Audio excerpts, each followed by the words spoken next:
നമ്മുടെ നിളയുടെ ചരിത്രം, ഭാരതപ്പുഴയുടെ ചരിത്രം എന്ന് പറയുന്നത് കേരളത്തിൻ്റെ ആത്മീയതയുടെയും സംസ്കാരത്തിൻ്റെയും ചരിത്രം കൂടിയാണ്. ഒരുപക്ഷെ നമ്മൾ മാമാങ്കത്തിൻ്റെ പേരിലാണ് പലപ്പോഴും നിളയെ അറിയപ്പെടുന്നത്, തിരുനാവായി അറിയപ്പെടുന്നെങ്കിലും അതിനപ്പുറം വലിയൊരു കുംഭമേള പോലെ തന്നെ മഹാമാഗം നടന്നിരുന്നൊരു സ്ഥലമാണ് തിരുനാവായും തവന്നൂരും. താപസന്മാരുടെ ഊരാണ് ശരിക്ക് തവന്നൂർ എന്ന് പറയുന്നത്. അവിടെ ബ്രഹ്മാവിൻ്റെ ക്ഷേത്രമുണ്ട്, അതുപോലെ ശിവക്ഷേത്രമുണ്ട്. ഇപ്പുറത്ത് തിരുനാവായയിലെ നവയോഗികൾ സ്ഥാപിച്ച മഹാവിഷ്ണു മുകുന്ദ ക്ഷേത്രമുണ്ട്.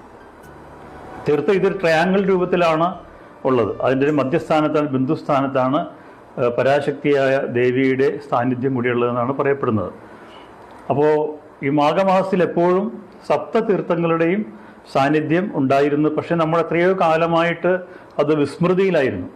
കഴിഞ്ഞ 10 വർഷമായിട്ട് തവന്നൂര് ചെറിയ തോതിലെങ്കിലും നടന്നിരുന്നു. പക്ഷേ ഇക്കൊല്ലം നമ്മുടെ കേരളത്തിലെ വലിയൊരു ആവേശമായിട്ട് നിള ആരതിയും തവന്നൂരിലെയും തിരുനാവായിലെയും മഹാമാഗം മാറിയിരിക്കുകയാണ്. ഒരു വലിയ ട്രെൻഡായി മാറിയിരിക്കും. എല്ലാ ആചാര്യന്മാരും സന്യാസിമാരും സത്സംഗങ്ങളും യാഗങ്ങളും ഒക്കെ നടക്കുന്ന വലിയൊരു പുണ്യ ദിവസങ്ങളാണ് കേരളത്തിൽ ലഭിച്ചിട്ടുള്ളത്. ശരിക്കും തിരുനാവായും തവന്നൂരൊക്കെ തന്നെ എപ്പോഴും യാഗം നടക്കേണ്ട സ്ഥലമാണ്, യാഗഭൂമിയാണ് ഭാരതപ്പുഴയുടെ തീരം എന്ന് പറയുന്നത്. ഫെബ്രുവരി 3 വരെ അമൃത സ്നാനം വരെ വലിയൊരു ആഘോഷം നടക്കുകയാണ്.